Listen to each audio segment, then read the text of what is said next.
Hi, I'm Kevin O'Brien, and I'm a professional actor and writer and comedian. And since 2015, I've been teaching online to homeschool students. In that period of time, I've written, developed, and taught 70 different courses, all about things I love. Let me tell you a little about myself. As an actor, one of the highlights of my career was portraying Father Brown, the priest detective, in the made-for-TV movie The Honor of Israel Gow. In addition to that, for the past 35 years, I've been writing, producing, and starring in my own interactive comedy murder mystery dinner theater shows. I write all the scripts, and we do a different script every single month. I've also written quite a few plays, some of which are produced around the country. And as you can see from a portion of my bookshelf that's behind me, I love to read, and I love to study, and I love to teach, especially the students at Royal Fireworks. And I knew that Royal Fireworks would be a good fit for me when I read this quote by T.M. Chemnitz, Dr. Tom Chemnitz, who is the founder of Royal Fireworks Press and Royal Fireworks Online Learning. He says, "Education is not a thing, but rather a relationship between the child and the material." This, of course, implies that the teacher is kind of a porter who leads the child to the material and helps the child unpack it and understand it. Here's another quotation. This one is by Lois Lowry, who wrote The Giver, a classic of children's literature. And she says, "The man that I named the Giver passed along to the boy knowledge, history, memories, color, pain, laughter, love, and truth. Every time you place a book in the hands of a child, you do the same thing. It is very risky, but each time a child opens a book, he pushes open the gate that separates him from elsewhere. It gives him choices. It gives him freedom." If you go to my website, you can find out more about the classes. These are the classes I'm teaching this semester. Love and the Meaning of Life, for example, I'll be teaching next year, and it's a class where we go over both the philosophical history of love, history of thoughts about love, from the Symposium by Plato to On Friendship by Cicero. We even look at things by C.S. Lewis. He wrote The Four Loves. We look at novels. I try to incorporate a little bit of everything as I teach. So let's take a look at one class in particular, just as an example. This is the 8th grade world history class from the year 1500 to the present, which I'm currently teaching. Last semester, we had an introduction, the medieval background and chivalry. We read Sir Gawain and the Green Knight, because I like to incorporate literature and art and music and architecture into what I teach so that the students have a sense of the culture and not just the dates and the people involved, for instance, in history. And I talk about the good and the bad, the conquest of Mexico, and how the natives were treated, what their society was like, what the Spanish found, and what the Spanish did. We talk about the Reformation, sectionalism and enthusiasm, etc. When we get to, for instance, Puritanism and the Salem witch trials, we use Young Goodman Brown, which is a story about the Puritans by Nathaniel Hawthorne, short story, and The Crucible by Arthur Miller. There's a movie and a play, 2 versions of that, and we talk about that. When we do our reviews, we typically play a Jeopardy game in class, and the students really like it. When we talk, for instance, about the American Revolution, I will use the musical Hamilton as a way of getting into the history of the Revolution and teaching about Alexander Hamilton and others. This semester, we've been doing all kinds of stuff. If you, for instance, want to get a sense of shocking changes, class number 23, one of the things I did was we have a document called The Sad Irons. This is a chapter from a biography of LBJ by Robert Caro, who's a great writer, and this is all about how electricity changed the life of people, even in the early 20th century. And to give the students an idea of how much work was involved in living daily life on a farm or a ranch in the 19th and early 20th centuries. So I like to try to spread that out a bit.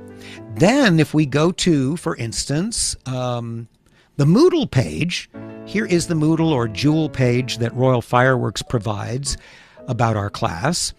And on this page, if you're at the main page section, I have the link for our live Zoom meetings, which happen once a week. So if you ever forget the link, it's right there. And a link to our class videos and resources. If you click on that, you can see a list of all the classes I've been teaching. So for instance, if you want to find out more about, let's say, the Industrial Revolution, you double click on it. We have the class video and recap. That was our live class session there. The recap is a document that Zoom AI prepares, and it gives a little overview of the key concepts, the important questions, the key takeaways, and so forth. And then they can always watch the video if they missed the live meeting, or they can watch it to review. So each one of the classes has that. So, for instance, in the Civil War, if you double click on documents, you'll see the documents we went over in class, or we went over some of them at least in class. I usually put up more in the way of resources than we actually get to, including, this is a letter by one of the Civil War soldiers to his wife. This is a Civil War song performed by John Hartford. So there's lots of stuff there that I incorporate so that the students appreciate the culture and not just the dates and the people. And of course, I teach more than just the history class. My class on epic allegories is about Dante. It's about the Divine Comedy. It's also about Pilgrim's Progress by John Bunyan, Pilgrim's Regress by C.S. Lewis, and all kinds of stuff that uses allegory to communicate, in particular, the Christian idea of the world. So this gives you some concept, at least, of what I do. As far as homework, the assignments are here. So here are all the assignments. So for instance, well, there was no assignment during spring break, but for instance, there was, well, let's go to the First Great Awakening.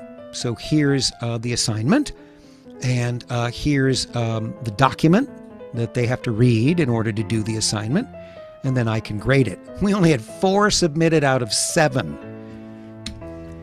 This brings me to grading. If somebody doesn't bother to turn in an assignment, they get a 0. But you as the parent or the primary educator of your child, and you know his or her limitations. And you can decide whether you want to accept a transcript based on my assessment or not. That's up to you. I'll be honest, but I'm not concerned with grading. I'm concerned with helping the students learn the material.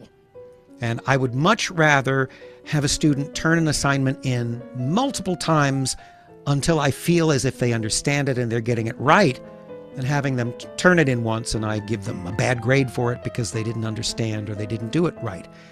We're here to learn, and I'm here to teach. Here's an example of one of the assignments that was recently turned in. In this case, a student made a roadmap running from slavery at the end of the Civil War, trying to reach parallelism or equality on the upper right. But the road takes all kinds of twists and turns and runs into detours and roadblocks, so that it heads toward the direction with the Freedmen's Bureau, with President Johnson's original Reconstruction Plan, with the 13th Amendment, but then takes a turn with things like the Black Code, sharecropping, and then comes back up again with the Civil Rights Act of 1866, and then goes back down again. So as you can see, I'm encouraging the students to be creative as well.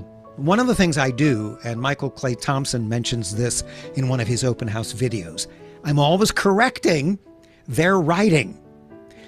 Unless they tell me I'm great, then I let them spell it any way they want. But I correct all the assignments because if one thing has been consistent since I started teaching online 11 years ago, it's been that even the most gifted students, even the most gifted high school students whose parents are intelligent, typically don't know how to write and will make basic 3rd grade errors. Sometimes it's quite bad.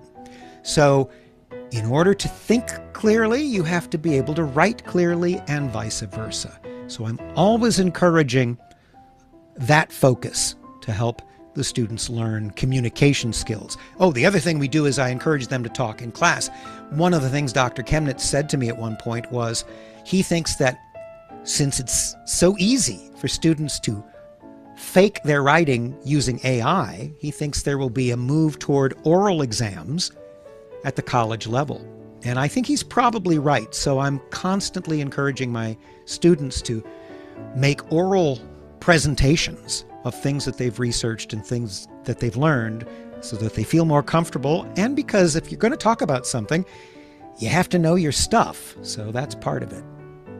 Well, the stuff that I hope that your children will know through me in my classes will be stuff that enriches them and changes them and makes them into more cultivated, happier, and better human beings. Thank you.